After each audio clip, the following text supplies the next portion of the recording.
Okay, some photos emerged on social media over the weekend of Urban Meyer with multiple females who are not Mrs. Urban Meyer, and the internet went crazy. Social media imploded or exploded or both. He was trending on Sunday morning, a Sunday that the Jaguars weren't actually playing football, and I didn't know what to do with it. I told the writers at PFT, we're just going to stay away from this until the Jaguars say something about it or Urban Meyer says something about it. And on Monday morning, Urban Meyer, Chris, had his press conference, usual 2-3 times a week. Urban Meyer was asked about it right out of the gates, and here's what he had to say. I just apologize to the team and staff and for being a distraction, just stupid. And so I explained everything that happened and owned it, and, just stupid. Should not have myself in that kind of position. There's a big group next to our restaurant, and they wanted me to come over and take pictures, and I did. And they were trying to pull me out on the dance floor, screwing around, and I should have left. How did the team react? I mean, they're probably pretty reactionary. Or, how did they take it, your apology? Well, I've always been so defensive of them. I remember when Trevor told me he was going to go to Vegas for his bachelor party. I mean, I was just, my gosh, man, be careful and surround yourself, and because I've seen this happen, and I just, so the team, I spoke to a bunch of leaders one-on-one, spoke to all the players. They're good. They were focused on Tennessee, and I apologized again for being a distraction. Yeah, the key is they were focused on Tennessee. They were, until they had to deal with this, until they had to take time out of their Monday to have to hear from the coach and process what this all means and ask themselves, man, what would happen to us if we created this kind of a distraction for the organization? The coaches are not the ones, Chris, who are supposed to be creating the distractions. And Trevor Lawrence has to be wondering, how did I get pulled into this? Wait, I wasn't even on the team when I had my bachelor party in Las Vegas. And I get used as the example of the advice Urban Meyer gave. And it just shows how stupid the whole thing is. Urban Meyer didn't take his own advice. The lack of self-awareness is what's stunning to me. And anytime I see that kind of poor judgment, you wonder how else that defect manifests itself in everything else the person does. If you allow yourself as a man in his late 50s who understands how these things work, understands what's going to happen, he's posing for the photos. You understand, this wasn't anything that was done surreptitiously. He was smiling for the camera.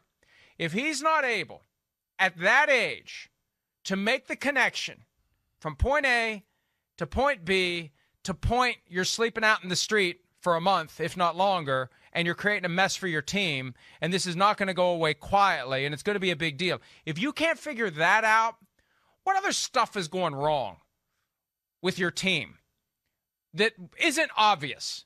How else is that flaw affecting your ability to turn the Jaguars into the best team they can be? And I think that's a relevant thought, because there's something that ain't right there for him to have not realized where this was going to go, to not envision how A leads to B leads to C leads to D leads to what we saw yesterday. Yeah, well, yeah. I mean, I hear what you're saying. It's almost like, are you that, unaware or like not aware of like the figure that you are? I guess that's what's a little concerning. Self-aware has come up a few times already in his short career with Jacksonville Jaguars and some of the things that have done there, whether it's back to the strength coach or whatever, to where you just go, like, what the hell? It's 2021. I could have told you that was going to happen. Like, and listen, I did plenty of dumb things back in the day, certainly. But, yeah, I mean, here I am at 41, and I feel like, what? I would never put myself in that situation at this point, and I'm not Urban Meyer. That's where I'm just, like, shocked by it. Like, really? You thought that you were going to go to the bar or the club and have a girl grinding up on you on a video to a degree, and that nobody is just like a bunch of Ohio people, we're just going to let it go and go, hey, let's let him have his privacy. Yeah, that goes on this day and age. That's what's crazy. And then here's the other thing that I think this is the first thing that jumped out to me was I went, wait, what day was this? Saturday? What? They're 0-4. We're taking the weekend off as the head coach? 0-4, we're just taking it off. I don't know. I mean, to me, again, I understand that coaches needed some time off and everything like that, but damn, I think if you looked at a lot of the top coaches in football, they're not just like, hey, we played on Thursday night, going to take a vacation this weekend and hang behind and go to some bars and hang out. That, to me, was weird in itself. Yeah, even though the players get a little bit of a break, the mini bye after a Thursday night game, that doesn't apply to the coaches. The coaches get right back to usually work, especially after a loss like that. Right. Remember how heartbroken he was, the post-game press conference? Now, I think if I understand the timeline correctly, because it was so late on Thursday night, I think this happened Friday night, but he said, we went to the restaurant, we stayed behind in Ohio to see the grandkids. Well, if you would have focused on the grandkids, that would have kept this from happening as well. I didn't see any grandkids in those photos. So there's a lot of challenge flags. You talk about throwing the challenge flag. It's all you run over. out of laundry quickly. There's a lot of red on this one. Yeah. And you know what bothered people in the NFL more than anything else? Now, of course, they understand it was stupid. It was lack of self-awareness. Why the hell is he wearing an Ohio State logo on his... He's Jacksonville Jaguars head coach now. Not that he needs to wear Jaguars colors everywhere, but there were people in the league who looked at the Ohio State thing and thought, that is just really odd. It is. That a guy who left Ohio State multiple years ago... And hey, my approach to what I choose to wear is whatever's the cleanest and the closest. But when you're the coach of an NFL team and you no longer have an association with Ohio State, it is kind of weird to see the guy walking around in Ohio State. But hey, he's in Ohio. I'm still the king of Ohio. Even though I'm the coach of the Jacksonville Jaguars, here I am. I'm the king of Ohio, and I shouldn't even have to ask you to put your phones away when I walk in the room. Right. Maybe that's what he thinks. Maybe. Listen, I mean, you know, Pete just got Meyer, and he goes, "Have you ever had a coach not fly back with you for a game? You know, after a game?" And you know, I thought about this already, but I don't think so. At no point. You probably had times you wish that he didn't. Oh, definitely. Right. Can we leave Gruden behind? We don't need him, do we? I don't want to have to deal with him tomorrow. I didn't play good. He's going to kill me in the meeting tomorrow. Oh, no. But, yeah, it's just rare. And, again, I understand that all these guys need free time. It's a grueling job. But, like, to what you said, like, you know, hey, usually when coaches have a weekend like that, yeah, okay, maybe you do take Friday off. All right. But usually you're back in there grinding Saturday, Sunday, or you're there Friday and it's just like smaller hours. Okay, we didn't get here at 6 a.m. and we didn't stay till 11 o'clock at night. We got here at 9. We left at 4:30. We got some work in. We got some things accomplished as a staff and a team, and you move forward. I think that to me was what I think jumped out to me more than anything about the weekend events. Apart from the stunning lack of self-awareness and inability to imagine how these dominoes will fall.